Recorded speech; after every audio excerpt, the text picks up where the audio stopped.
Spooky, scary skeletons and shivers down your spine. Shrieking skulls will shock your soul, seal your doom tonight. Woozy is ISIS. Woozy is ISIS. Alright, I'm ready to go, guys. Cool, 3, 2, 1. How's it going, everybody? My name is WoozyPictures. Welcome to the WolfPack After Dark podcast, episode 4?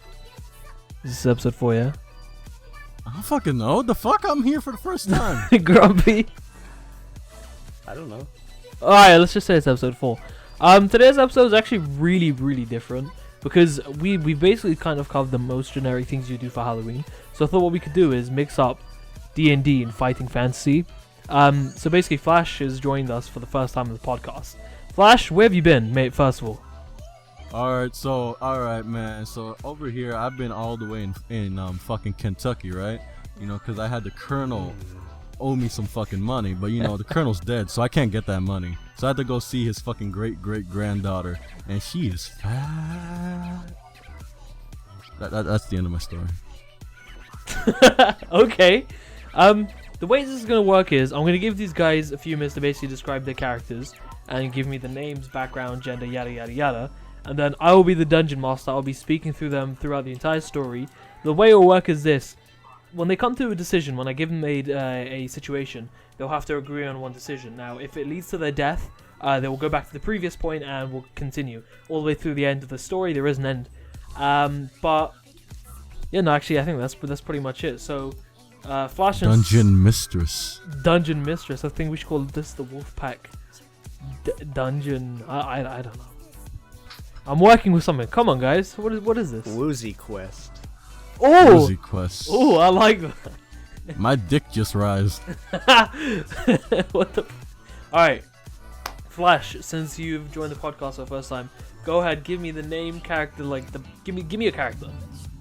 Alright. That's a pretty good character right there. Go for it. So you want me to give you my character? Yeah, the name, the gender, the race, alignment. Alright. I am Sir Gordon the Fifth of Candyland. I am a male zombie. Ooh, so Sir Gordon the Fifth. You're a zombie. Zombie male. Sugar zombie. May I elaborate? Have you ever seen Kids Next Door and you saw those black licorice zombies? Yeah. Oh yeah. That's what I am right That's there. sick in the head, man. Okay, so Sir Gordon the Fifth of Candyland, a sugar zombie that is male. Yeah, And 105 years old of age. Bloody hell, man, you're old. Yeah, I'm 15 feet tall. Flipping hell, man. Do you play for the NBA? Motherfucker, I dunked on LeBron once. Let me just write that down. He is the NBA. Dunked on LeBron. My alignment is chaotic good. Okay. Oh, okay. This is interesting.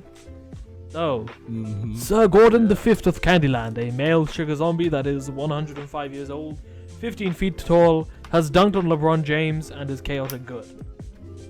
Yeah. I think the selling point is LeBron James, but Grumpy, you're next. Yep. Alright, my name is Elgranin Rehelan. Wow, he really didn't Stupid fucking change the name. Last name. I'm gonna kill my family. I have no idea how to spell it. I just spell it one way. Okay, so Elgranin Rehelan. Okay, gender. What race are you? What race am I? Yeah, that's boy. pretty fucking racist. You know, we just met, and you're just gonna ask me what race I am? I don't You speak. just got my name, and now you're just automatically to race. Like, I what don't is speak to this? Asians. That's the problem, man. I'm a halfling. The heck is that? It's Oh, a gee, halfling. I can only fucking imagine. No, but of It's a what? half breed. Yeah. It just says Lightfoot next to it. Fucking make your own race, goddammit. In it. All right. Well, I what? may be short, but I got a big dick. What gender are you? Maybe. Yeah. Are you assuming my gender? Oh my god. Should I just write Male. feminist as your gender? Male. Male. A alright. male. A meninist. Meninist. That's the one. Meninist. Meninist. Okay. Male meninist halfling. I.e. Lightfoot. How old are you? 21. I'm 25. Oh, you're 25. Alright. Pretty good. And height. Height 2 foot 11. I was inches. thinking of 2 foot. Oh my god. So, God damn, man. so we got one big black guy here, one small guy. Whoa, who This said sounds I like was Rush black? Hour. This sounds like Rush Hour. I'm only 2 feet tall. That means my dick is half my size. Oh, okay. So Flash, i.e. Sir Gordon the Fifth of Candyland, he's dunked on LeBron James. What's your selling point?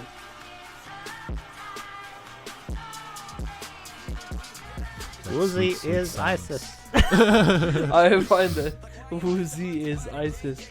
And what's your alignment? Neutral. True neutral. Ooh, Fucking gay. interesting. Okay, so Sir Gordon the Fifth of Candyland, a male sugar zombie that is 105 years old, 15 feet tall, has Uncle LeBron James, and is chaotic good. And then we have El Grinin Re Helan, a male meninist halfling that is 25 years old, 2 feet 11 inches. Woozy is ISIS and is true neutral. You Yes. need to even write down my 1 foot dick as a character. Okay, fine. My dick is my character's weapon. Damn. No! Oh my god. Alright, so what I'm gonna do is I'm gonna start you off, give you a bit of background and context. This is actually fairly short. That means context. me and Flash can be Freak the Giant. Wait, what? No. Does this mean I have a 2-inch dick? With our dicks combined. Oh no! Bro, you're 15 feet, so it'd be 7.5, right? Oh. I'm just trying to. Alright, anyway. Okay, you guys ready? So, you're deep within the bowels of the infamous Death Trap dungeon. Your smoky torch reveals little before you accept the continuation of the grime-encrusted tube. You know with absolute certainty that you are finally nearing the exit. You must continue. Okay, now that was just the background, this is where we are. So, you crawl quickly along the narrow tunnel. As you crawl along, you reach an intersection where the current tunnel connects with a narrow chute leading upwards. You gratefully stand and stretch your legs, peering down your current tunnel as it continues on for as far as you can see by torchlight. The chute seems to go up for some distance, and you can see faint light coming down from it. To climb the chute would be tiring but not difficult, and would require you to leave your torch behind. You need both your hands for climbing. With this in mind, if you wish to continue along the current tunnel, turn to 2. If you wish to continue the risk the chute, turn to 3. So do you guys want to continue down your tunnel, which you don't know how far it is, or do you want to go up the chute? You see, this is where role-playing comes into action.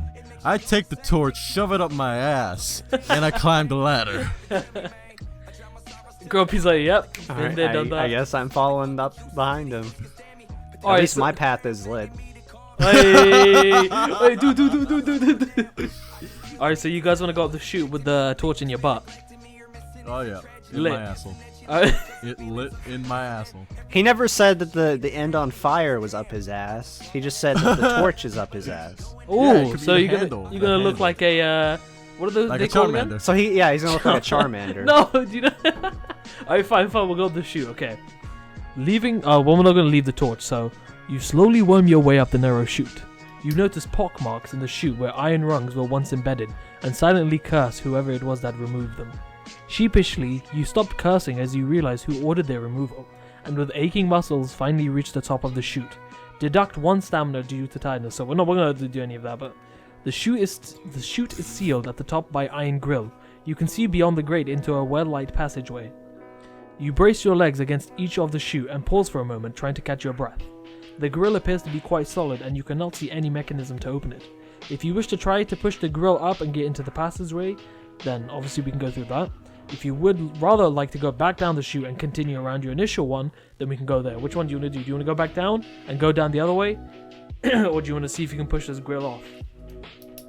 Wait, we're talking about a grill? Let's see if we can push this Gary Coleman grill. Oh my god! Jesus. I'm trying to be serious here. Okay. I Bracing am your- too. We're role playing. Yeah. Safe. Okay. Bracing your legs, you heave upwards with all your strength. pushing against the grill with your shoulder.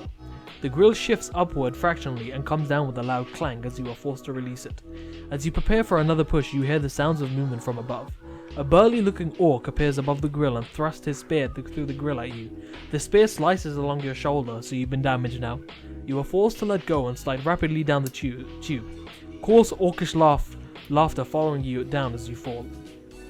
Okay, then it says blah blah blah. So either way, you can continue through, go up again and try and pushing it and risk being stabbed, or you can continue down the tunnel that you originally were on. Alright, what weapons do we have? Well, you clearly have Dick. Yeah. Okay. So you're a halfling. So let's say you have a dagger and Flash, and you have like all the like your torch and everything. And Flash would have a My dick. okay, that and a shield. Do I have a bow? Yeah, a short bow though. Alright. I want to try and use my short bow to attack whatever is stabbing my dick. And Flash. I'll whip my dick like a whip, and hold it in place so he can stab it. Okay. Stab it with the bow I'm shooting at. Okay, let's go back. We ain't no quitters, Grumpy. Mama didn't raise no quitters. Okay. You slowly worm your way up the narrow chute. You notice pockmarks back where you had seen it before. Sheepishly, the orc was standing there, laughing at you, thrusting his spear. Oh my god. Oh, daddy. Thrusting his spear. Grumpy on one type of roleplay. Grumpy in one hand holds onto Flash's back as he pulls out the bow and arrow. Unfortunately, there is not enough room in this chute. As he turns to Flash, Flash understands that he must do what is needed. He takes... I'm not even gonna go there. He tries to use his shield to block the orc. However, Wait, what? I'm not even gonna go there. Let's just say you're using the shield for now. I used to be an adventurer like you until I took an arrow to the dick. Okay. So, sorry, your character's name is Sir Gordon the Fifth of Candyland. As he notices that Elgrenin Rehelan is struggling with his bow and arrow. Let's just say Elgrenin, yeah. Elgrenin is struggling with the bow and arrow. He realizes what needs to be done. As he has no room to remove his pants, he moves the shield. Unfortunately, the shield had been damaged when they had fallen lost. As the orc attacks Flash, the shield bursts into two, causing the two to slide back down. There is no point returning. You're gonna continue going through this the one you're on now. So basically, you failed. Motherfucker, we ain't no quitters. Let's go back up again. We may have failed, but we didn't quit. Grumpy, you're 2 feet tall. Fucking get on my shoulders. We're gonna fucking chicken the fuck out of this. Okay. With this eye, you get down on your hands and knees and continue crawling along. The tunnel continues straight on for some time before reaching a T-junction. Looking left, the tunnel continues as long as you can see, and there is a lot less soot and grime stained than your current one. The right tunnel turns to the left again after a short distance, and is as dirty as your current tunnel. Both, unfortunately, are narrow as your current tunnel. If you wish to head left, then we can go left, and if you wish to head right, then we can go right. Which way are we going, Flash? I was expecting you to answer that. Let's go right. You want to go right? So that was the one that was right is always right. That's the one that was dirty, but it seems to turn again, so it looks short. Okay, so we're gonna go right. Man, we're gonna get fucked so hard. Interesting. You crawl along the tunnel and worm your way around the corner. As you crawl further, you notice a number of fist-sized holes lining the wall. Oh, daddy. You hear small skittering sounds, and peering down on one of the holes, you see two small red eyes glaring back at you. If you want to poke your sword through the hole at the creature, then we can. If you'd rather just continue, then we can continue. Did you want to stab this? Alright, I take the torch out of Flash's ass and throw it down the corridor to see what these creatures are. Okay, by sword, do you mean my dick? Because this is secretly a glory hole bathroom. Oh my god! In the porn bros, Fist studio. me, daddy. Okay, so we'll continue then. Flash, I think I can see the casting couch at the end of the corridor. Okay. They have the passion loop ready. Okay, so Elgrenin removes the torch from Sir Gordon V of Candyland. He throws it down the tunnel. You can continue down the tunnel. No, wait. You continue crawling down the tunnel, and you looking back, you see dozens of large rats peering at you from the holes. The rats glare at you, but don't seem to be making any move towards you. You breathe a sigh of release. At that moment, a row of small spikes rise out of the ground beneath you, slicing through your leather armor, so you've been hurt again. Unfortunately, the smell of blood sends the rats into a frenzy, and dozens of them surge out of their holes towards you in a large rat pack. You realize these are infamous blood rats. If you wish to keep backing up along the tunnel from the bad blood rats, then you can. If you want to attack them, okay. If you'd rather try to hold them off with the torch, good luck. Wait a second. I'm a How fucking. many of them are there? What? I'm a licorice zombie. How am I bleeding? Boy, zombies bleed. I'm a licorice zombie though. Okay, Where's the blood in licorice? let's just say you're leaking licorice, alright? Wait. So what do you guys want to do? Do you want to fight them, or do you want to try and hold them off, or do you want to continue down? How many of them are there? Shit, loads. All right, do we have any magic? No. You both... Do I have- No. What the fuck? No, okay. Let's say Sir Gordon has a generic fire spell, and Grumpy has a generic, I don't know, wind spell. We combined the two. Like Form. Naruto. We need to Naruto. summon Captain Planet Flash. I'm Captain Planet. With our forces combined, fire, wind. Yeah. All right, if And we're water. already bleeding and there's that many rats, fuck this shit. We're taking off. Okay, we'll take... Flash can stay if he wants. I'm going further down the tunnel. Okay, we'll continue. You rapidly back along the tunnel, kicking at the rats as they get too close. The blood still leaking from the small puncture wounds on your body drives the rats on towards you, however, and they keep coming. Suddenly, the tunnel ends in a sheer drop. Looking forward, you can see the tunnel ends high up on the walls of a small room. You cannot see the floor of the room as it's writing in with dark shapes. Snakes! In the center of the room is a plinth, upon which rests a small crystal key. On the far wall of the room is another tunnel, the same size as your own, which is high up on the walls, similar to the current level. Embedded into the ceiling of the small room is a sturdy-looking metal ring. You feel you could easily hook your grappling hook onto the metal ring and swing across, but you first must get rid of these rats. If you want to kill the rats, we can do that. If you want to try and hold them off while one of you goes across, we can do that. If you'd rather just drop down into the snake-filled room, then yes, cool. All right. Snakes. Why did it have to be snakes? Snakes. All right. What do you think would be a good idea, Flash? Wait, I wasn't even listening. Wait, what Oh happened? my All right. You lord. can hold off the rats while I try to grapple hook. Wait, I have Team the effort. 7-foot Yep. dick. You didn't listen, so now you have to take one for the team. I have the 7-foot dick. All right. So you can whip them around and set your dick on fire and draw them away from me while I grapple hook up. Yeah, I'm a light the tip of my dick on fire, whip it And around, start swinging. Yeah, there we go. Good god. You Okay. should cauterize your wounds too, so you stop bleeding. Oh my god! That's a good idea. That's a good idea. I'm gonna cool. set my whole body on fire. Flame on! Everyone knows black licorice is immune to fire. Okay. You swing your torch at the leading members of the blood rat swarm. Al-Granin takes his time to move across the snake-filled room. However, Sir Gordon seems to be in much danger. The rats, they shrink back in fear, but their bloodlust is enough to spare on you again. Flash continues to... Oh, shoot, not Flash. Sir Gordon. Sir Gordon continues to fight them. However, his strength is fading. Al-Granin, on the other hand, has made it across. He's left his grappling hook for Flash, Sir Gordon to continue with. So far, Gordon... Gordon. So far, Al-Granin has made it, and, what's his name? Oh, shoot, Sir Gordon. He's managed to fight him off. So now what we're going to say is, so, Grumpy, you have the choice, either just to leave Flash and let him die, or start throwing your bow and shooting your bow and arrows while Flash grapples Yes, across. I'm gonna throw my bow and arrow. Take this!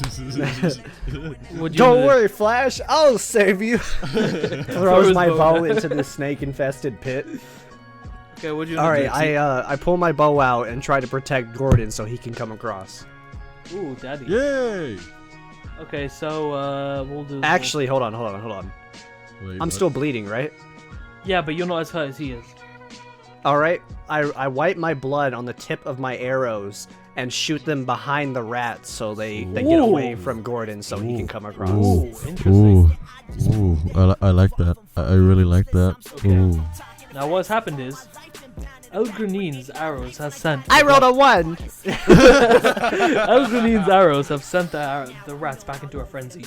However, due to the trajectory of these arrows, has sent them back. On the other hand, Sir Gordon is in a lot of pain. He stumbles back and falls into the room of small-eyed snakes. The rats fearfully move back out of the range. Hundreds of small eyes watch you, waiting for the next move. And then this is where Flash basically, he falls down. Sir Gordon V of Candyland has fallen down into the small snake-filled room. Although he tries to aim for an area with less snakes, he manages to rest in the middle of them. Okay. Give me a second. Okay. The snakes go wild as he starts cleaving a path through them with his sword, i.e. he is schlong, and bludgeoning them with the flaming torch. They hiss and writhe, or writhe even, some fleeing from him in fear while the others strike out.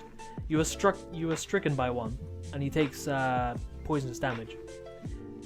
You've cleared. Okay. So Gordon has cleared a path around them, which seems to be a sword's length, so about 7.5 feet, alright? Sword's length, the distance.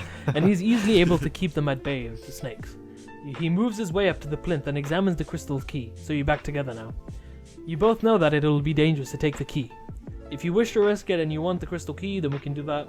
Otherwise, we can slowly make out to the far side of the room without getting bitten, and we can go up into the higher one. What do you say? What else is in the room besides the key and the snakes? That's it. It's literally just 4 walls. It's like a pit. Wait, I know.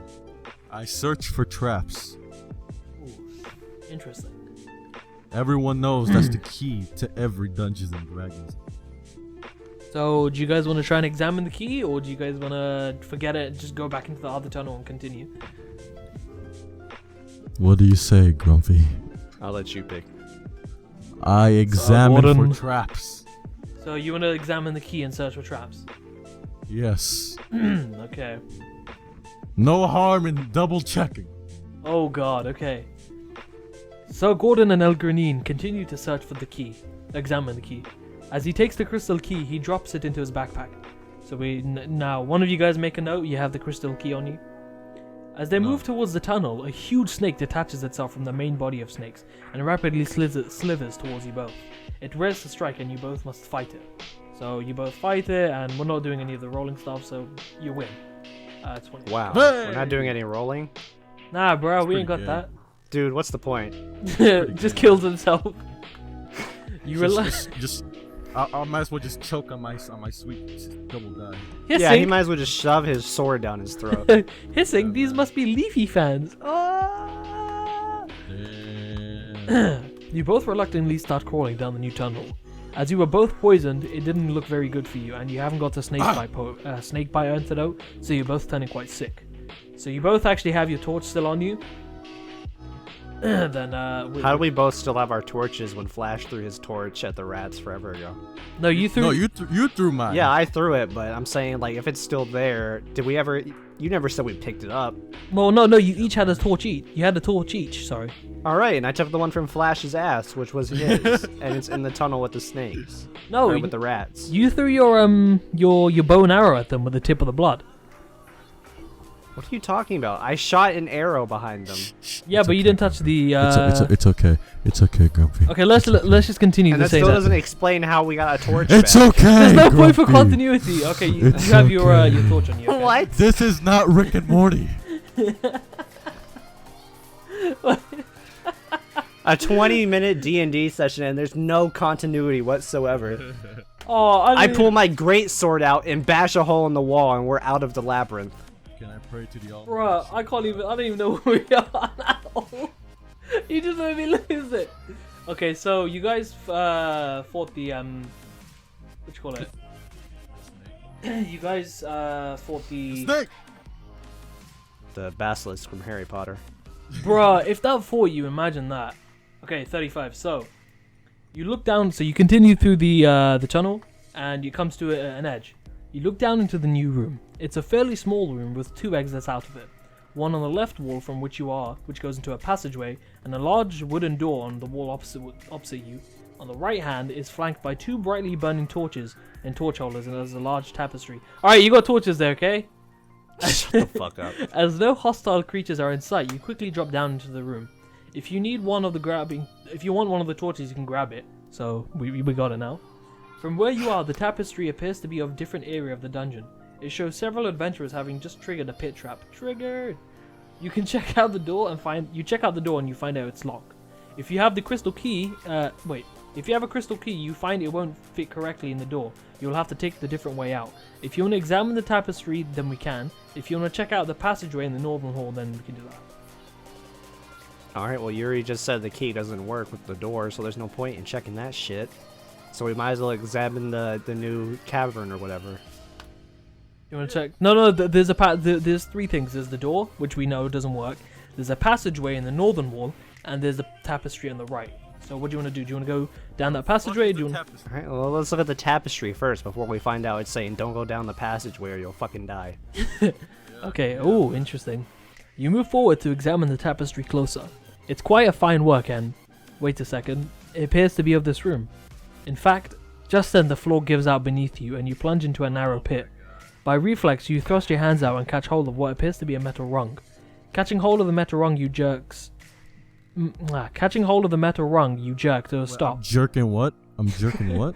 You hang there for a few seconds. He's getting his sword ready. Get the sword ready. We're gonna swing across. Okay, so you've caught onto the metal rung. You hang there for a few seconds in expectation, but the trap you expected to be triggered does not happen. You could, if you wish, climb back up here into the tapestry room, but then you need to or you can let yourself drop down. Why would I drop down? You wanna drop down? No, why would I drop down? Oh, okay. You can attempt to get to the top, well, get back up, or you fall down. There's no danger. It's just this narrow tunnel. Let's just go back up. Okay. Sir Gordon and El Granine, holding onto each other, try to attempt to pull themselves back up. However, the metal rung gives way and slips. Both of them fall down into the narrow tunnel. What's the point of giving us the illusion of a choice if it's gonna happen either way? It is what it is. You fall downwards for a time before the narrow pit curves around sharply. For a second, you're moving upwards, and then you're flung into a reasonably large room. As you tumble to the ground, you notice a very large table. Then you glance off and a few oversized chairs, one of which you splinter before hitting the floor. You land quite well, helped by the fact that both of your falls are cushioned by a thick layer of moss, rags, moldy food, stuffs, and who else knows what. So you both you're both temporarily stunned by the impact. This gives the rather occupant of the room, a large and ugly looking ogre, the opportunity he needs to raise his club above you and bring it down towards your heads in what you know will be a death blow. The club stops inches from your face, and the ogre offers his hands, which you gratefully take, as you stand back up and pat yourselves down as he speaks. "Hey boss, how'd it go?" he booms. You look up at the foot-tall solid wall of ogre whose name is Skull Cruncher. "Not too bad, Crunch. Even knowing about the traps and having it all of the right equipment, I still found it damn hard at times," you reply. You shudder as you think about the blood rats. "Alazar still hasn't installed the shock trap of the metal rung, despite my repeated reminders. We want the adventurers to be stunned when they tumble into the room," you state. "Don't worry, boss. They won't get past me. I'm a trusty club," says Skull Cruncher confidently. Despite Skull Cruncher's assurances, you are still worried. This year is the first time in many years that the Death Trap dungeon has been opened. Since the dungeon was defeated 2 years ago in a row, the Baron has spent great time and money making sure he would not get defeated a third time. Part of this included hiring you and the mage Alazar to oversee the alterations and stocking of the dungeon to make it as deadly as possible to complete. Having tested a particularly troublesome area of the dungeon, you feel it will be ready for tomorrow's event. You wander out the room with Skullcruncher in a tow. So this is the last bit. Actually, this is the ending. You both took the right thing. You step into the main holding room that is a combination of cells and living quarters for all of the intelligent creatures that stock the dungeon. It's mostly empty as all, but a few of the creatures have already been shown to their location in the dungeons. The few that are left are mostly orcs and humans, with a few of other strange races mixed in, i.e. you two, such as the small, black-hearted minikins and the hideous, deformed mutant orcs. They're going to be the wanderers in this year's event, who go from area to area looking for contestants to kill and harass. They have a bit more freedom than most of the creatures held in the underground holding rooms, being slightly more intelligent and trustworthy than the bulk of creatures. There is one more area of the dungeon that you want to check. You also have to have a final check of the less intelligent monsters who are held in their pens not far down from the northern corridor, as you do need to talk with the mage Alazar about setting up the last of the magic traps. He wants to meet you for dinner to check on progress. Great, you both mutter. That is only a few hours away, and the last thing you need to do is waste the rest of the day talking to Baron Scumafit. You head towards the chamber, thinking over your decision as you go. Just one of many you need to make the Death Trap Overlord. The end. And then I cut Gordon's dick off. That was the change. Hey, it is licorice, man. I think he'd like that though, wouldn't he? Hey. But I'm not a big fan. everyone's stuff is in the link description below. If you guys enjoyed this episode, if you did, please be sure to leave a like, blah blah blah blah blah blah. All that stuff and peace. Oh my god.